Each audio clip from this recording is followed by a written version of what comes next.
வாழ்க வளமுடன் வாழ்த்துக்கள் அனைவருக்கும். இன்றைய ஸ்பெஷல் என்னையா நல்லா பாருங்கள். வேப்ப எண்ணெய்.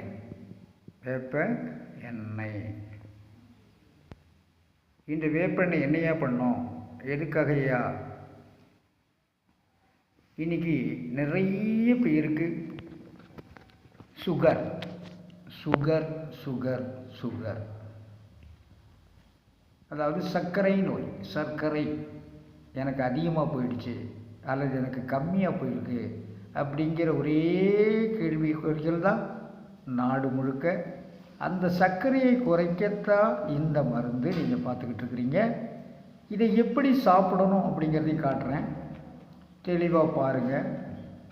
நீங்கள் வர வர உங்களுடைய தேவைகள் என்ன அப்படிங்கிறதையும் கேட்க மாட்டேங்கிறீங்க. ஒரு கமெண்ட்ஸ் இல்லை, லைக் இல்லை.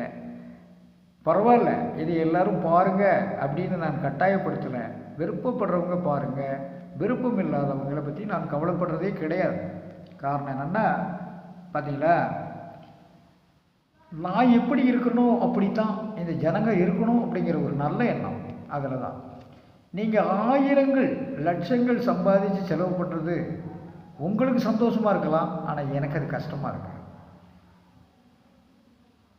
ஒவ்வொரு ரூபாயும் எவ்வளவு கஷ்டப்பட்டு சம்பாதிக்கிறீங்கிறதும் எனக்கு தெரியும். நானும் அந்த நிலைமையிலேருந்து வெளியே வந்தவன் தான். அந்த ஒரு காரணத்தினால நீங்கள் இங்கே சம்பாதிச்சு அதை கொண்டு போய் இந்த நோயை குணப்படுத்துறதுக்கு அள்ளி இறைக்கிறது ரொம்ப வேதனையாக இருக்குது. அதுக்காக வேண்டி இந்த பதிவு. உங்கள் நண்பர்களுக்கு இதை ஷேர் பண்ணுங்கள். இது உண்மைதானா அப்படின்னு செக் பண்ணி பாருங்கள்.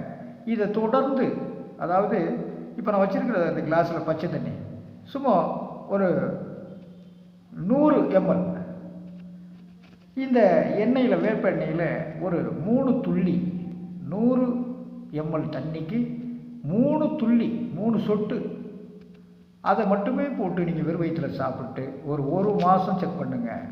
திரும்ப போய் சுகரை செக் பண்ணி பாருங்கள். இல்லைங்க எனக்கு கசப்பெல்லாம் எனக்கு செட் ஆகாது அப்படின்னா, இங்கே பாருங்கள், உங்களுக்காகவே தேனும் பக்கத்தில் வச்சுருக்கேன்.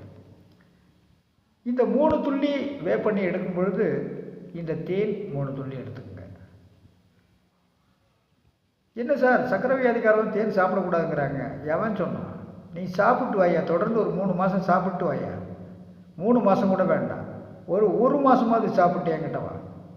என்னுடைய நம்பர் மேலே டிஸ்கிரிப்ஷனில் கொடுத்துருக்கேன். எந்த நேரத்துலையும் உங்களுடைய சந்தேகங்களுக்கு பதில் கொடுக்கத்தான். ஆனால் யாரும் நீங்கள் அதை விரும்பி பார்க்கறதில்ல அப்படிங்கிறதுக்காக எனக்கு வருத்தம்லாம் கிடையாது. அதாவது நோயற்ற வாழ்வை குறைவற்ற செல்வம் அப்படி வாழ்ந்துக்கிட்டு இருக்கிற ஒரு மனுஷன். அந்த ஒரு இதுக்காகத்தான் என்னுடைய அனுபவங்களை உங்களுக்கு பதிவாக கொடுத்துக்கிட்டு இருக்கேன். இன்னும் உங்களுடைய சந்தேகங்கள் என்ன ஏது அப்படிங்கிறத நீங்கள் எந்த நேரமும் என்னை தொடர்பு கொள்ளலாம். நன்றி. மீண்டும் அடுத்த பதிவில்